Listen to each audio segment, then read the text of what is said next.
बातमीतील घटनेच्या वास्तविकतेची तुलना थेट पाहत रहा सांगली अपडेट। मुलींनी केला वडिलांवर अंत्यसंस्कार। अंत्यसंस्कारात दोघी मुलींनी तिरडीवर पाणी धरले, नंतर भडागणी दिला। पूर्वीपासून समाजात मुलगा हाच वंशाचा दिवा या विचारांना तिलांजली देऊन वडिलांच्या अंत्यसंस्कारात दोघी मुलींनी तिरडीवर पाणी धरले, नंतर भडागणी दिला। समाजाला दिशा देण्याचा हा निर्णय भिलवडी तालुका पलूस येथील पाटील कुटुंबांनी घेतला असून या निर्णयाचे समाजात स्वागत होत आहे।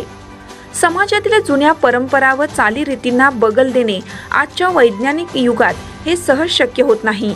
मात्र वैज्ञानिक दृष्ट्या विचार करून चिकित्सकपणे सत्यशोधक विचार अंगीकारण्याचा धाडसी निर्णय काही जण घेऊ शकतात।